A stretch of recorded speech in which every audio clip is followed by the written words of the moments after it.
Hey, good afternoon, everybody. Tom Stewart here. I'm with Liz Trotter. Our guest today is Joe Gelderman, and this is Smart Business Moves. Woohoo! Yay. Hey, Joe. Yeah, see, there's a lag. He Yeah, a doesn't little hear bit. me. You know Hello. what it is? What? We have a hurricane going on, and Joe and I are working under adverse conditions. Are you Yeah. both? Are you both in the middle of that?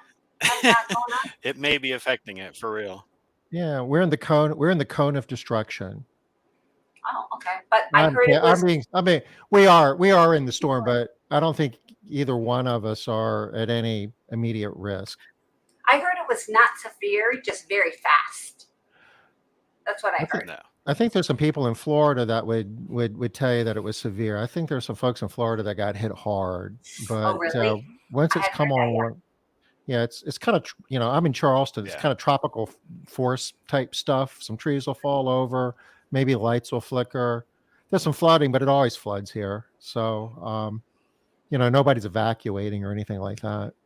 Okay. I couldn't evacuate anyway because I had to do smart business moves. Well, of I'm at course, we risk would expect of you to be here. Go ahead, Joe. You're at risk. maybe losing power at some point and a lot of flooding, but that's about it. I'm just outside of Atlanta, so we're You getting a are. ton of rain. But we've been getting a ton of rain for the last month and a half, so a lot of trees are starting to fall because of all of that rain. You're in a really good position, Joe, because if you get sick of talking to us today, you could just power off and we'll be like, oh, poor Joe, he lost power. I can just say, hey, yep. Sorry. It was due to the Check out. hurricane. Sorry, I had to go. I've already set Lost the internet. stage. I've already set the stage for that. Okay, so y'all better stay put because I'm not staying here all by myself.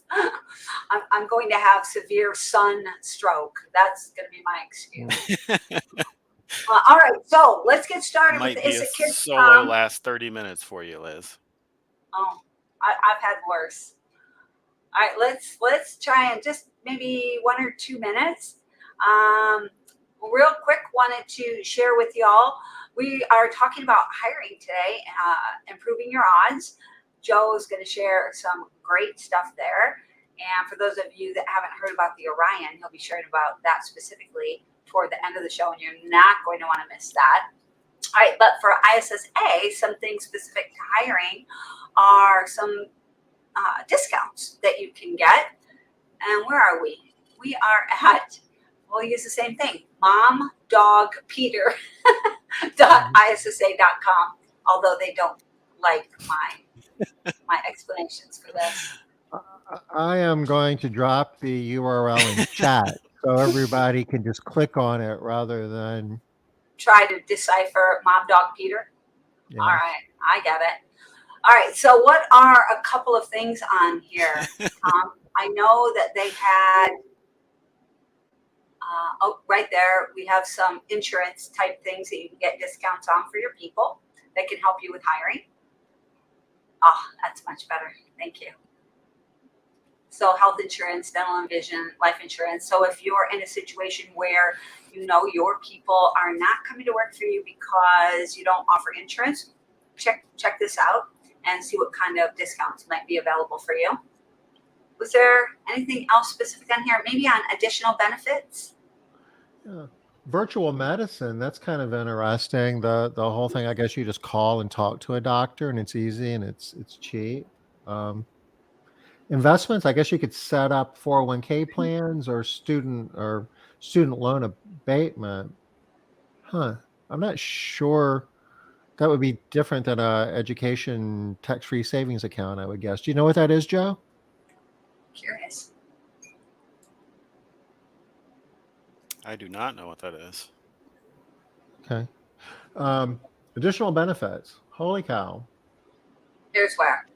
So I know you can get some discounts on background checks, some discounts on some HR stuff. I don't want to go into detail here, but if you are a member of ISSA, then please get on here and check out some of these valuable benefits that you may not be availing yourself of. And if you're not a member, also check out this site because there are a lot more benefits available than people even know about. All right. Thanks, Tom. Yes, important. Yeah. We really believe that being a member of the industry's only trade, nonprofit trade organization is important, and we like talking about it. Joe, how are you? It's been a while. I mean, we've met before. Wonderful. I've been introduced to you by your father, who's a gentleman that I have a lot of admiration and respect for. We've worked together for a long time. How is Bill? How's he doing? We have a He terrible lag with is Portugal. wonderful. He is living his best life as a retired person right now. Um, he has moved into a neighborhood with only 55 plus people in it. So he's playing bocce ball and going to concerts and going to casinos and going on cruises with all of these people and all of that. So he is extremely happy and doing really, really well. Oh, that sounds awesome. Yeah. You said 55 plus. I'm thinking that sounds like a small community. Oh, wait a minute. Sorry, Tom. Okay. Sorry, Tom.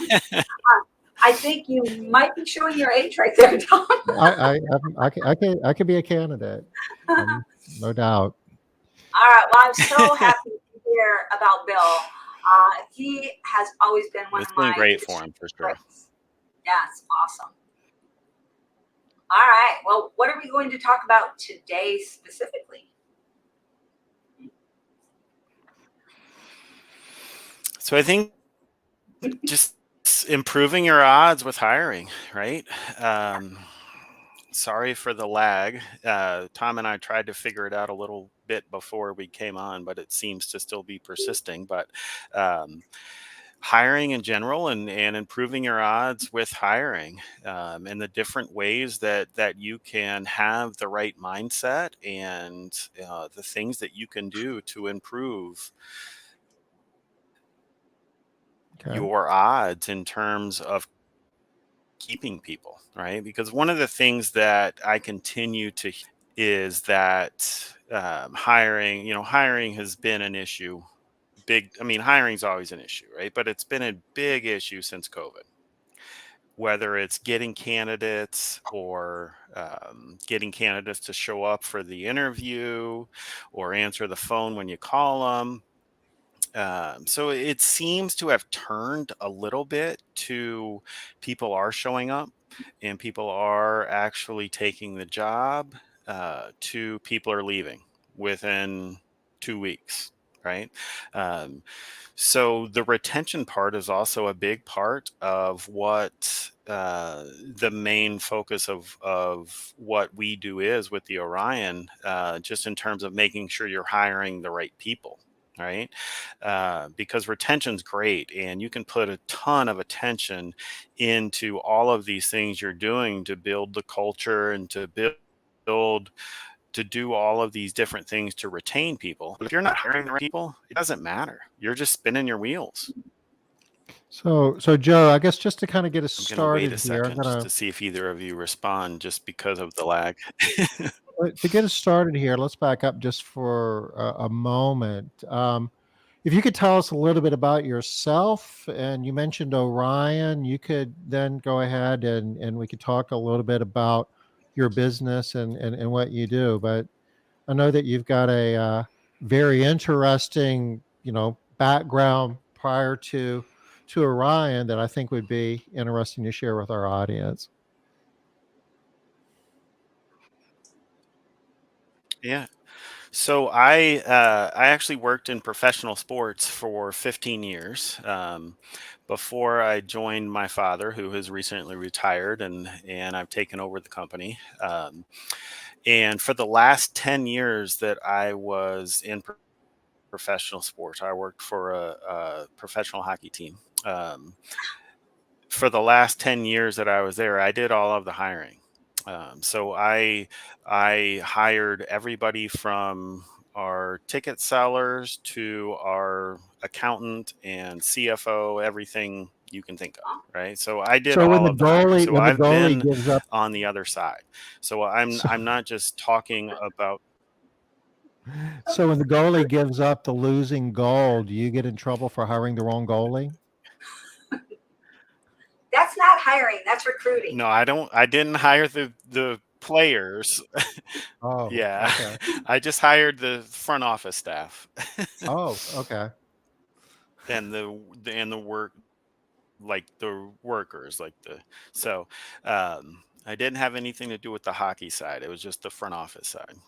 But I've been on that side, right? So I've had to hire. I was hiring people for 10 years, and I used objective information. I used the TTI reports that Liz uses so frequently now. That's what I used when I was hiring people. The disc reports is how she refers to them, but I used the disc reports when I was hiring people there for the 10 years, right? And I did use some of the Orion reports for some of the positions that we had. Most of them were more the TTI disc report was what I should have used for that. But I was a user of these before I joined my father and joined the steering group. So I've been with the steering group now for 6 years. And have been utilizing the Orion to work with the residential cleaning industry and pet industries and home healthcare industries and nanny industry, the people that are in home service providers, because they all have the same issues, right? You're sending people into other people's homes unsupervised, so you you need to know what you're going to get out of this person, because it's not Walmart where you're going to be able to watch them every day and see what they do every day. You're sending them out there on their own, so you need to be able to trust what they're going to be able to do. You need to be able to have some faith in what they're going to be able to do, because at the end of the day, you have a moral, if not legal obligation, to make sure that the people that you're sending into other people's homes are not going to steal from them, are not going to show up and be high So on some Joe, drug you or mentioned drunk or whatever it assessments is, and you right? mentioned Orion. Could you explain a little bit about what you mean when you say assessments and what is the Orion? So the Orion is an 80 question opinion survey that is very popular within the residential cleaning industry.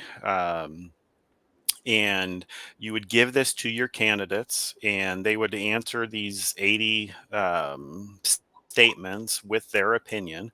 And I don't want to scare you off by saying it's 80 questions, because it generally takes people about 12 or 13 minutes. So it's not something you're asking them to sit there and take an hour to do, right? Was it always Um, 80 but questions? when they complete it, it was, yeah, it's always been 80 questions. Okay.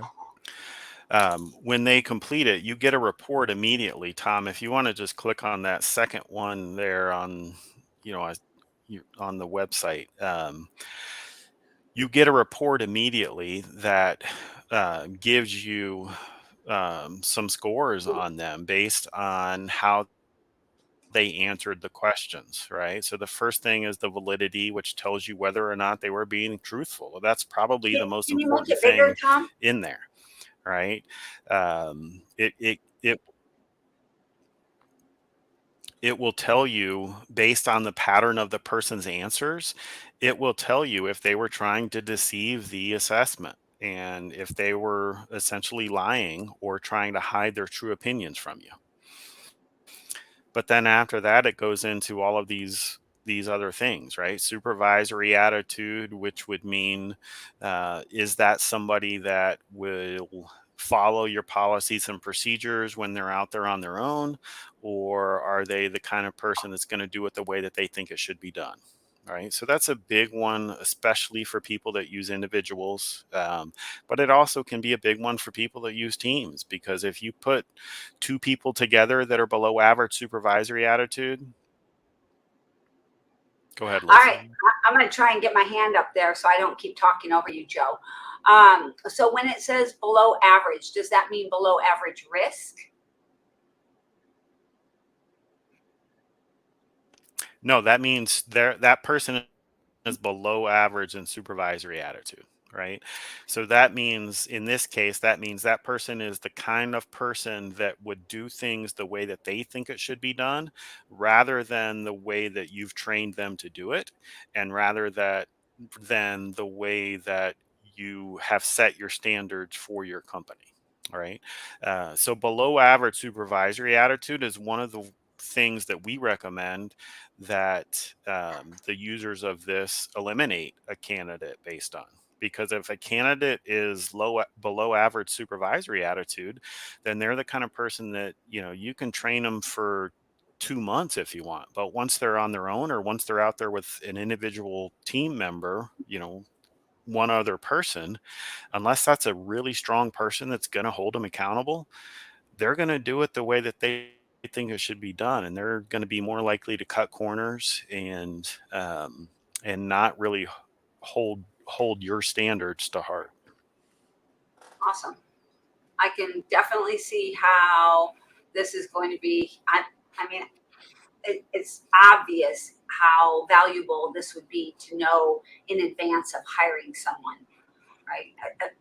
All of these, though. But when I'm looking at all of these, Joe, I'm thinking to myself, which ones do I know? Soup, no. Work at no. Drug, no. I wouldn't. Workplace Yeah, no. you definitely wouldn't want to hire this person for sure. No. I mean, No. there's big ones that we always, whenever somebody signs up to use it, we do a training session with them and talk about which are the main ones that we would look out for. And supervisory attitude being below average there is definitely one of them, right? Yeah. Or high risk for workplace drug use is another one of the big ones, because that would say that person is very likely to show up for work high or do drugs while they're Show working. up for And that work and one, all say, of these are "I'm actually high." validated individually. Nobody All gets right, that but y'all. you I'm and just me, going to tell Tom. you, they're teasing me right now, because I'll tell you what. When I came onto the call today, if I can make my chair do it, oh my gosh, of course it won't. Okay, when I came onto the call today, my head was like this, and I said, "Oh my gosh, y'all, I'm so high today." So now they're harassing me. I'm not actually high. Look, I'm very low. All right. So, but seriously, when you're talking about the ones to worry about, Joe, I'm looking at this list. The only one that I could see maybe not worrying about would be customer service, if I'm going to put them in vacant units. Like, I'm going to put you in an empty house. I'm not worried about your customer Right. service. So But aren't the rest of these all really, really important? Maybe long-term employment. Maybe they I'm just looking are for something short to a term. degree, right? So the drug use one, so they're all validated individually, right? The drug use one is over 93% accurate. So if somebody's high risk like this person, um, it would say that they're 93% likely to show up for work high on something or use drugs while they're working. Oh The wow. theft one is 92% accurate. So that would say high risk there would say that they're 92% likely to steal from either you or your clients. And in the residential cleaning world, most of the time that's going to be your clients, right? It's a lot easier to steal from them when they're in their homes unsupervised than it is to steal from you. Um, the prospects for long-term employment that you brought up, that one is essentially saying, do they see value in creating a relationship with you as an employer, or are they the kind of person that thinks they're going to get ahead in the world faster if they just keep jumping around from job to job, right? Gotcha. That's not one that we usually tell people to eliminate based on if everything else was good. Yeah. But it is one that, and I think this is really important. It is one that I would say you need. It should trigger a response in your head to make sure that you're checking their references and to make sure that you're confirming the dates of their previous work history, right? Yeah. People know that if they tell you they've had 12 jobs in the last 18 months, the chances of you hiring them are slim to none, right? So when they're filling out that application, if that's the case, they're maybe put 2 on there and say they were at each one for 9 months, or maybe put 1 on there and say they were there for 18 months. Um, so just making sure that you confirm the dates of their previous work history that they gave you is going to go a long ways with those people that are below average for prospects for long-term employment. Okay. I see Carol has a question here for you, Joe. And then How do you evaluate the accuracy of the questions versus sure. the actual outcomes?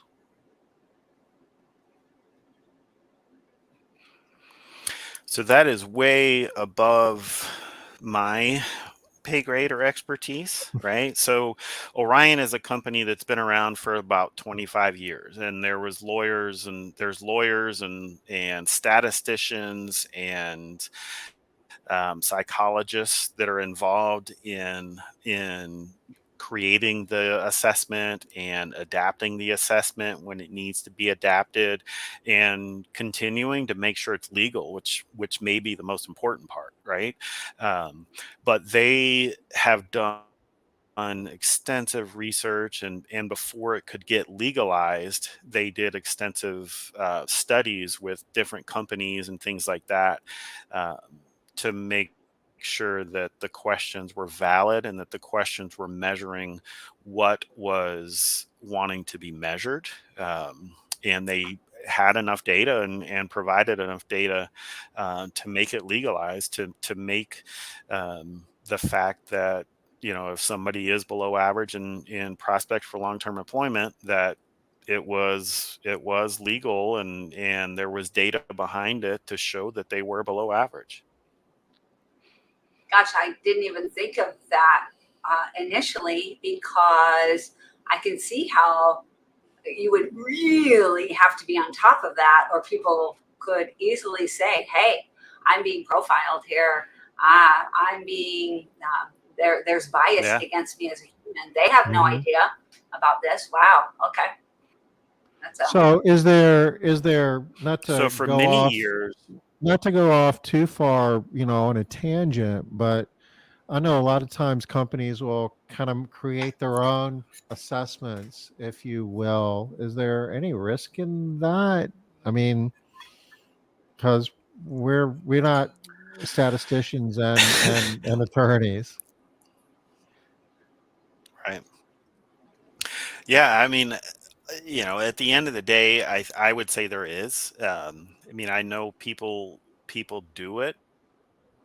Um, I would say that if anybody ever gets sued for doing it, they would have a tough time in court, right? Yeah.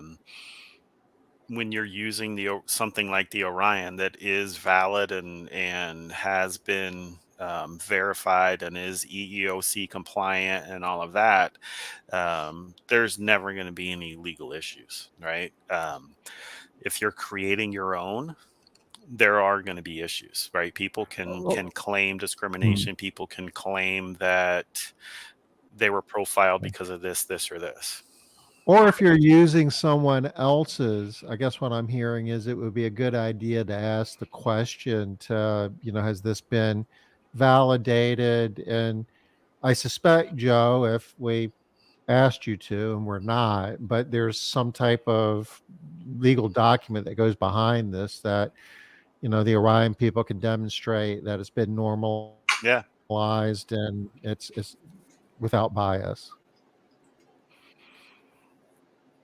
Yeah. I actually have a 287-page manual on all of Oh, the all of the research they've done and all of the different studies they did and all of that. So let's pull it up. it's No, pretty just No, kidding. extensive. please don't share that. We believe you. We believe you. I think the viewership would go to zero. All right. So along those lines, the safety and risk avoidance one at the bottom, that one only was added about 10 years ago, and it was added because Walmart was a big user of Orion, and they said they were having a huge issue with workers' comp claims, with people getting hurt at work, or also people doing things that caused injuries to their customers.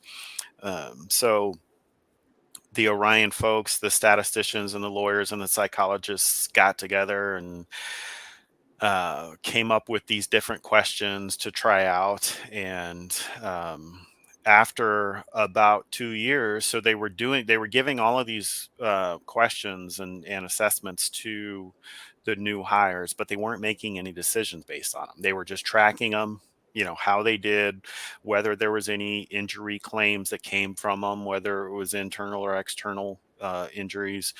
Um, and after 2 years, they looked back at it, and an overwhelming number of them were high risk for safety and risk avoidance. The people that ended up causing the injury, whether it was they hurt themselves or they did something that was stupid that ended up hurting a customer, an overwhelming number of them were high risk for safety and risk avoidance. So that is where the research came in for the safety and risk avoidance, because they had tracked it all with Walmart, and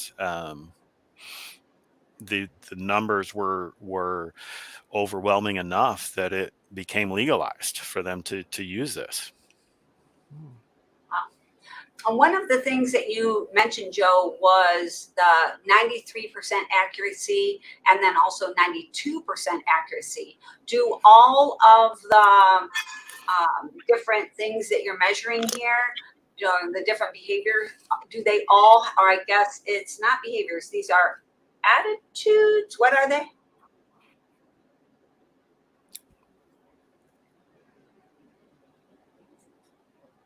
I have a long lag.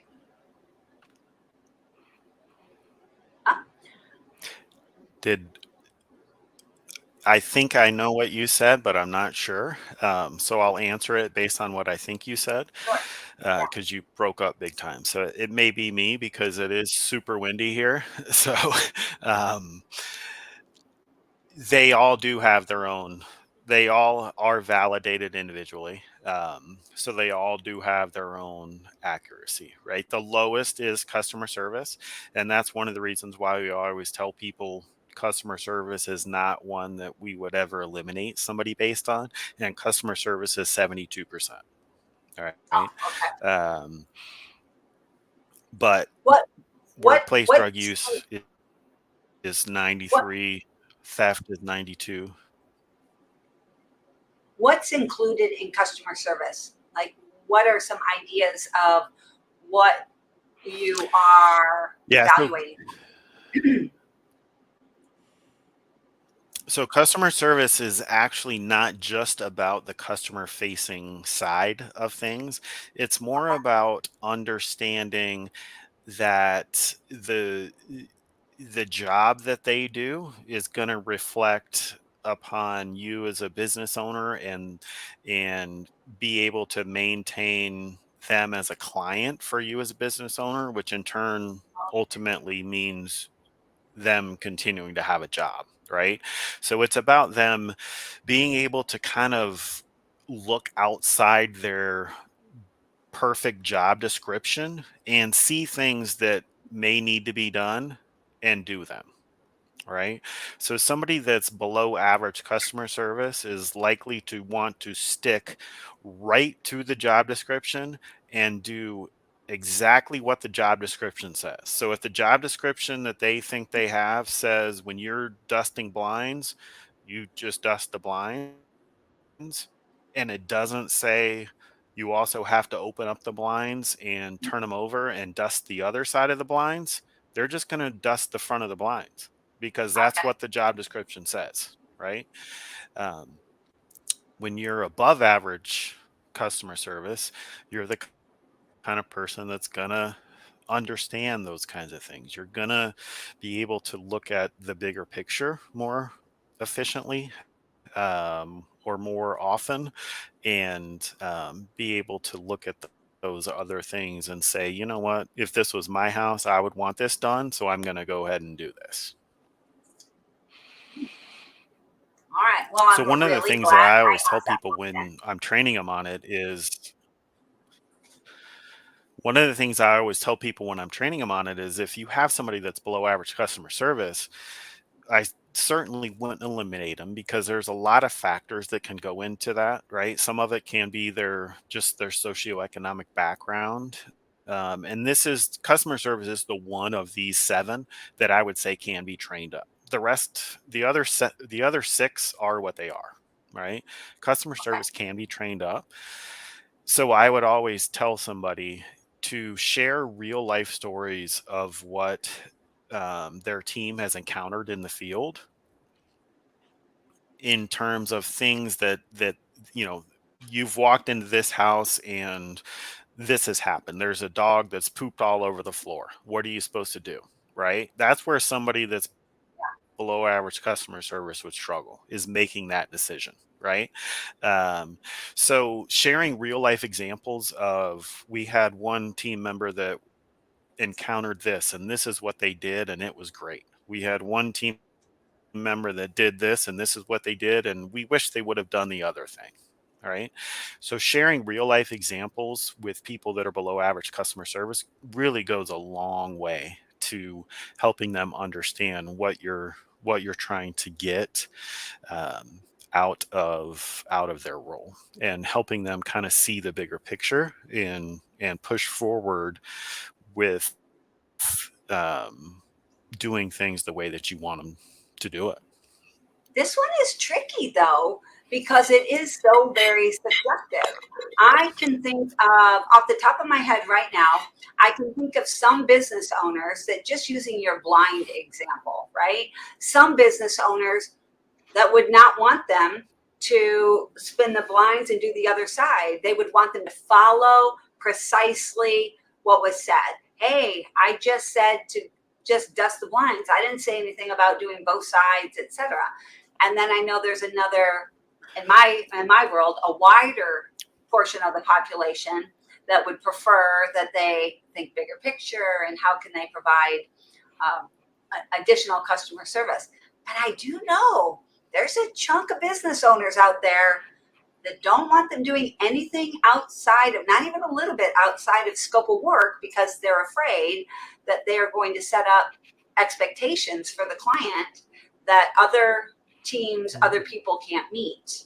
And So I that's a know real that thing, and that's a real that's thing because when another technician goes to the house and if they don't know that they're supposed to be doing stuff that's not part of the scope of work, they don't, and then what started out to be as an extra and a good deed winds up, turning into a disappointed customer because all they're getting is what they initially agreed to. oh no. Yeah. Yeah, that's a tricky one. I can see why that's Right. lowest, and Yeah. I I mean, also recognize why you are saying that you would not recommend eliminating someone for this reason. That makes perfect sense to me. yeah. And I think it comes down to the messaging, right? It comes down to making sure the expectations are clear. And again, what I said in terms of sharing stories, right? This person did this Yeah. and we wish they wouldn't have because it led to this. Maybe it was a good example and this person or in my mind, a good example. This person did open up the blinds and clean the other side but the owner didn't want them to. And they tell the other person that led to issues because the next cleaner, like Tom said, the next cleaner came in and didn't do that, and then we got complaints, right? So just sharing the expectations and making the expectations clear, um, but also again sharing those Good story. sharing ideas, or I shouldn't say ideas, sharing stories about the weird things, because that's where somebody that's below average customer service is really going to struggle, is the weird things, right? Yeah. You walk into a house and a dog pooped. What are you supposed to do? Because that's Yeah. not in their job description. And some people are going to understand that when we give you the example about the dog pooping, that later when there's cat vomit, that's the same situation. And there are other people that won't understand that. And I think Right. that's what you're talking about here, right? Those people are going to get the low customer service rating because they just don't understand what that is.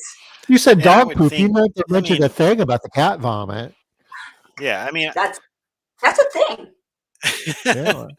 I would hope that I would hope that I would hope that anybody would be able to correlate the two.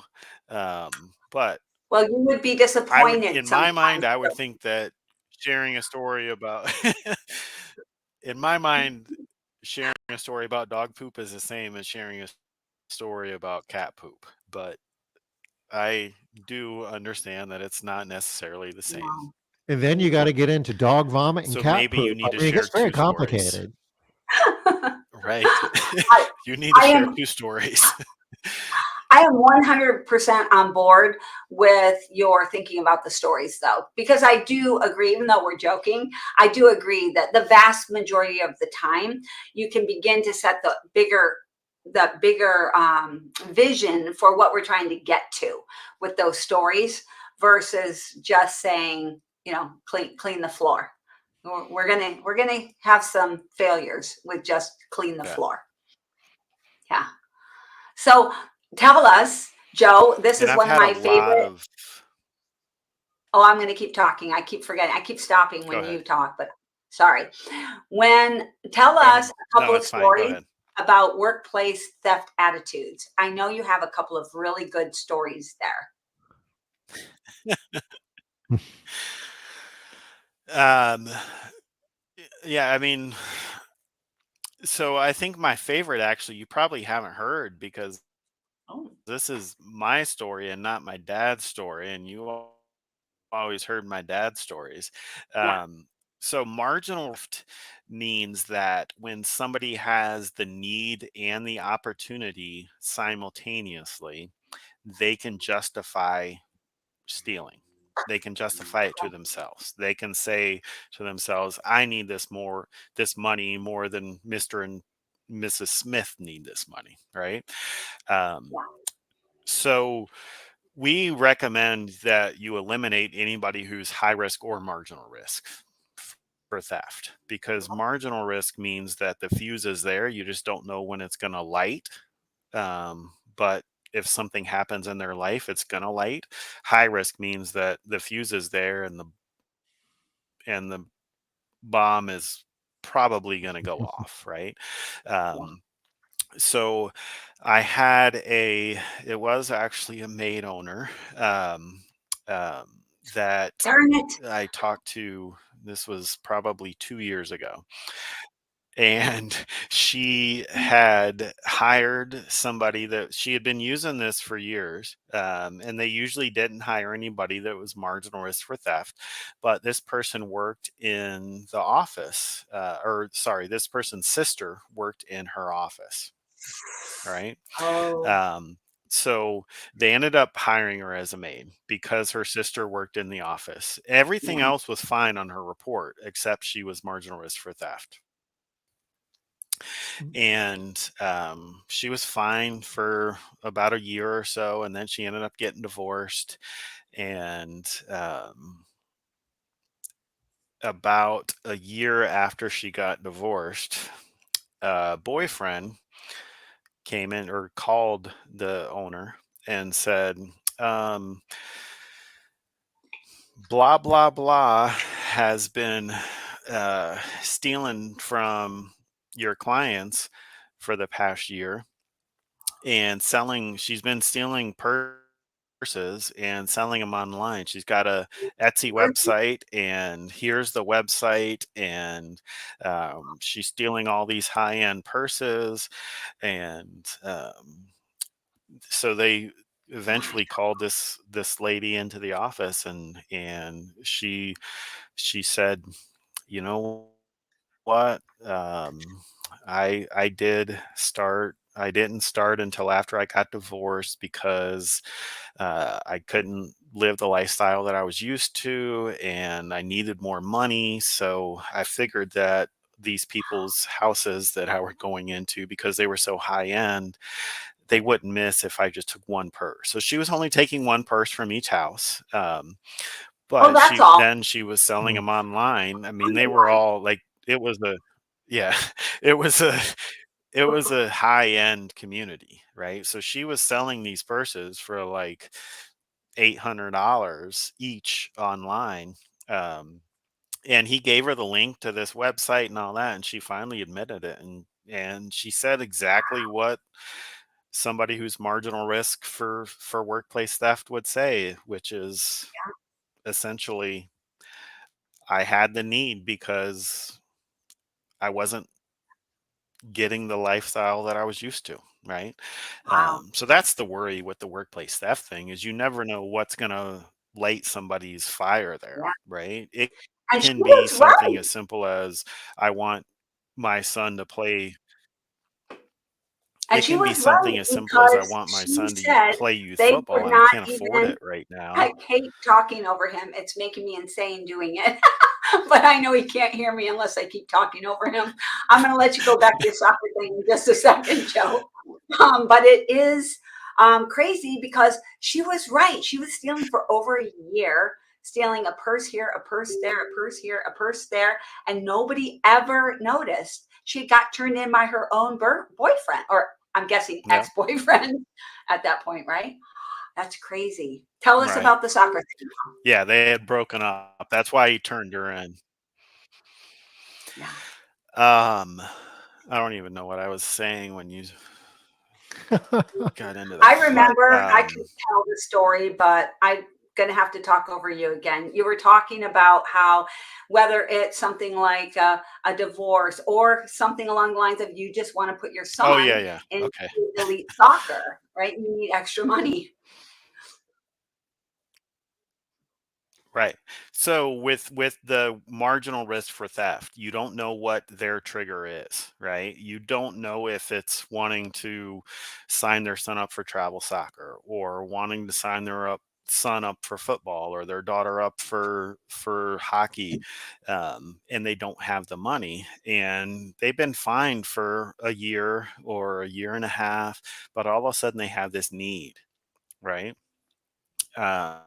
So now, once they have this real need, they're going to start looking at things differently. They're going to start looking at the money sitting on the counter that they never even looked at before differently. They're going to start looking at jewelry that they see differently. They're going to start looking at these designer purses that they see differently, and, and wonder if the client would really miss it, right? They're going to start seeing stuff in the home as an opportunity for themselves versus in a normal person would not even make that connection at all. So you're going to notice here that we have a question. I think you Right. can read it, Joe. Can you see that question there? I'm not sure that it's entirely clear for Carol exactly how the assessments work. Maybe you could give a little bit When more you steal definition here. from your customers, steal from the company. So, Carol, you would not be able to discern i- in the assessment which one that would be, right? The assessment would tell you that the person is likely, if they're high risk for theft, it's going to tell you that they're likely to steal. So that can be either from you or them. Um, so it can be supplies in what you mentioned in your question. It can be supplies, or it can be something from the customer or the client, and Like the be a person. purse or money or whatever is in their home. Yeah. So this is actually really, I love that she's asking this question, because this is part of how business owners, how we get ourselves kind of tripped up a little bit. We are trying to think of how we could figure it out, but that's where the Orion comes in, because it's so far superior. So much testing has been done. So much data has been collected about how this stuff works, that your systems are just superior. We can't even, it's not a thing that we can figure out.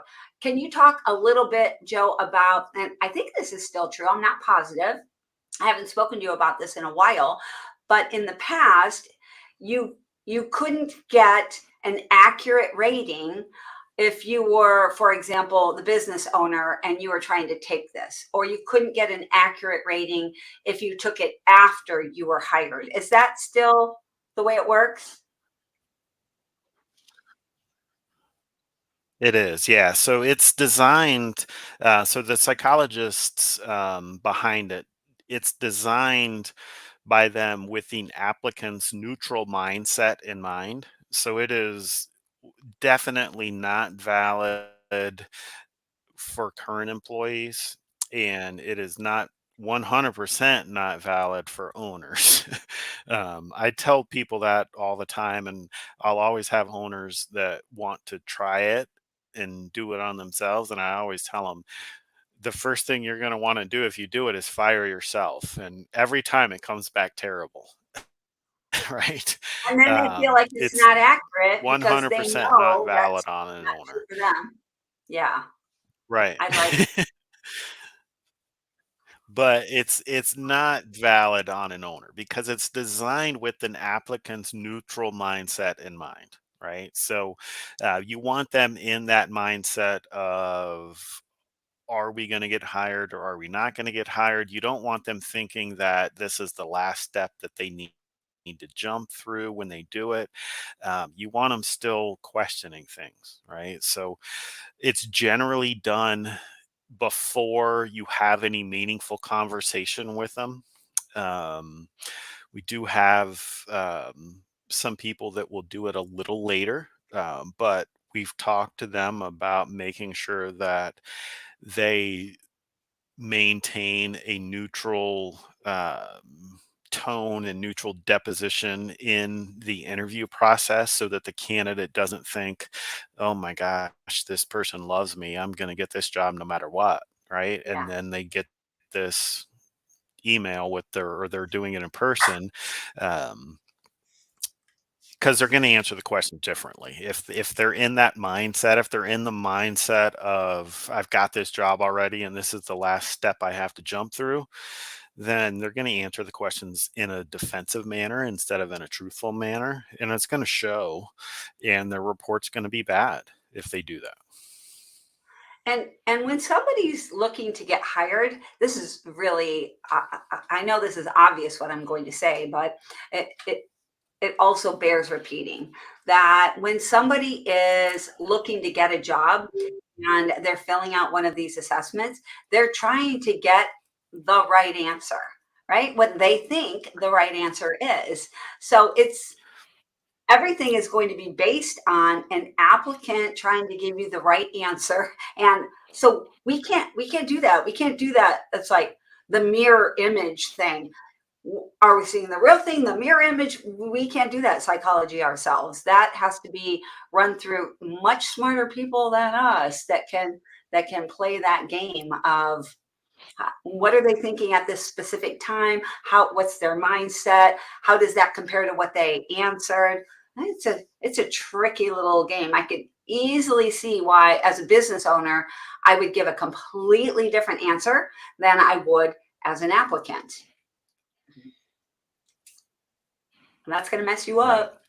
Mhm. And I think that's, that kind of speaks to that kind of speaks to the value of it too, right? Like just having that objective information. Because I think having, whether it's Orion or if you're hiring for an office staff person and using the disc things that Liz does, having objective information of any sort is going to help you immensely in terms of making the right decisions, because anybody can be whoever they want when they're interviewing with you, like Liz said, right? Somebody can put on an act and be somebody that they're not when they're interviewing with you. Mhm. So having objective information when you're going through that hiring process is going to help you immensely in terms of choosing the right people and making the right hiring decisions. And Joe, I know that we're saying this, that all of this would be in the context of a standardized, repeatable process. You know, you know, the idea of hiring people just based on gut feel and talking to them isn't going to get you as good an answer or a good a result as a standardized process, and objective assessments being part of that. Yeah.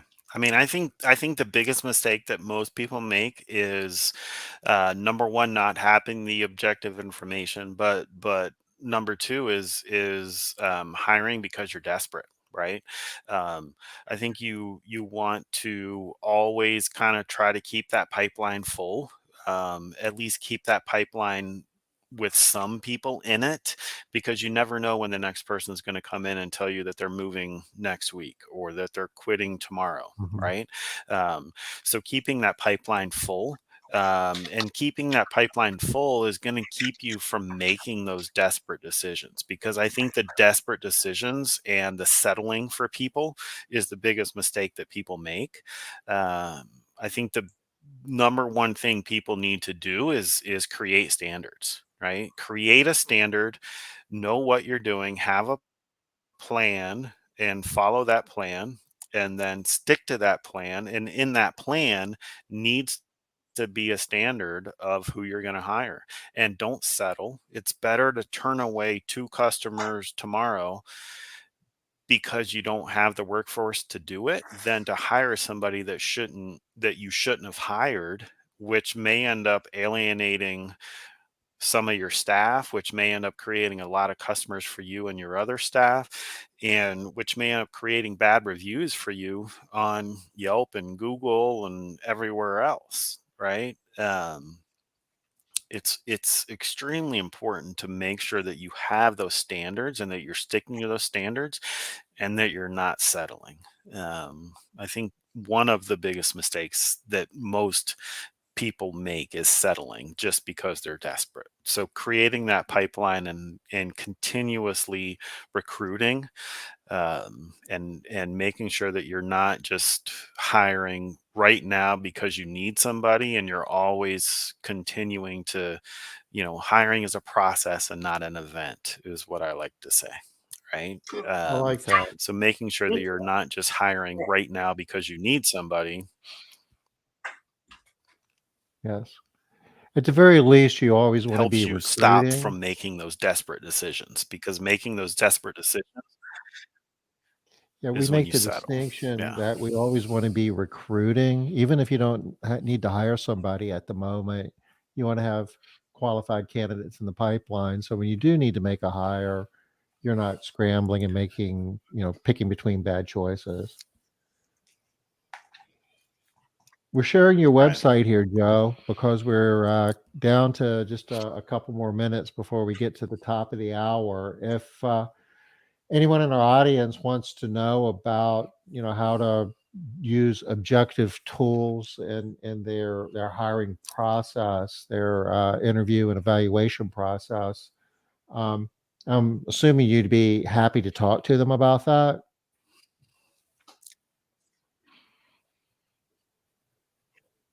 Absolutely. Tom, can you click on the Orion Systems tab there? This one? I saw the one down at the bottom, but that one will work as well. This this is a great place for, I think, for people to be able to go, put your information in there, find out a little bit more about it.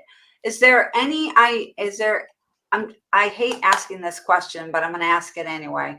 Is there any place on here where they can find out about price, Joe, or is this the best place for them to go? Contact somebody and then they can find out more about how the pricing works. There's probably not, but I will tell you that, I mean, I can tell you now that it's $14.75 per report that you run. Um, you're only charged when somebody completes a report. So there's multiple ways to administer it. You can do it in person. So obviously if somebody comes in person and does it, then you're getting charged. But you also can send a link to people, to your candidate, so you're not wasting your time with people that wouldn't have shown up anyway, because a lot of times they won't complete the Orion. Yeah. So if you send it to them and they don't do it, or they go in and answer 60 of the questions and don't answer the last 20, you're not charged. You're only charged when somebody uh, completes all 80 of them, if you send it to them. But it's $14.75 per report. There is an initiation or a fee to build your account, which is $184.95. And that's a one-time fee. You'd never have to pay that again. After that, it's just $14.75 per report. Okay. Excellent. All right. So for everybody who's hearing that number and is thinking, oh my gosh, but for every single applicant, I want to remind you how much money you're going to save because of that $14.75. Now, don't forget those numbers, the success rate of those things. You know, I know we have some stuff that's over 90% accurate. Those are crazy odds, y'all. Right? Yeah. So And, this is like doubly true in And I 2023. If we were having this discussion, 10 years ago when minimum wage was what, $5.15 an hour, you say, well, $14 is a lot of money. But if you think about what it costs to hire and onboard and train someone in today's salary dollars, I would spend a ton of money on objective assessments to help me make better hires, because that's nothing compared to what it's costing you when you make a bad hire. yeah. Well, we have 1 minute. Joe, you have any I last read words? so I read a article recently that was from the Harvard Business Review, and it said 80% of turnover can be contributed to bad hires. Oh, wow. So I'll That's not also even give you shocking. one of my favorite books is Good to Great by Jim Collins. Mm-hmm. What'd Two you say, thumbs up. Liz? I said, and really, that's not all that shocking. Initially, when you said it about the 80%, I was like, Yeah. dang. And then when I thought about for half a second, I was like, yeah, that sounds about right. Joe, thank you So for joining us. Oh, go ahead. Last thought, please. I was just going to say one of my favorite books is Good to Great by Jim Collins, and one of his quotes in there is, the most important decisions business people can make, are who decisions and not what decisions. Right? So a lot of Okay. people, like, retention is a big issue nowadays, right? But Yeah. retention is a huge issue right now. But if Harvard is saying that 80% of retention is based on who you hire and not, or who you hire, then if you're spending more than 20% of your time trying to build the culture and trying to do all these other things, then you're missing the boat. Because, I mean, you should be spending a lot of time doing that, but if you're not making sure that you hire the right people, then you're just going to keep spinning your wheels. You have to hire the right people to make sure that all the things that you're doing to try to build the culture and to try to make sure that people are respected and to try to make sure that people are feeling valued and giving them all the tools to feel that they're measured and all of that, which are the things you need to be doing. But if you don't have the right people, that doesn't matter. If you have a bad apple, it doesn't matter how much time you spend trying to build them up and how good your culture is, because they're a bad apple at the end of the day. You're going to have somebody you really like who steals from you. Woohoo! So, Joe, I'm going to go Right. ahead and drop the link to your website in chat again. So, anyone who would like to have more information about Orion or other services you offer, they can reach out. And thank you for joining us today. Please tell Bill, your dad, we said hello. We Yeah, love your dad. We So, do. I will. Yeah. Thank you for having we, me. All right. Be safe out there, everybody. Tom, Joe, both of y'all are like hurricane dwellers. So enjoy the rest of the day, everybody. Talk soon. we'll see you next Wednesday, 5 o'clock Eastern. Bye bye.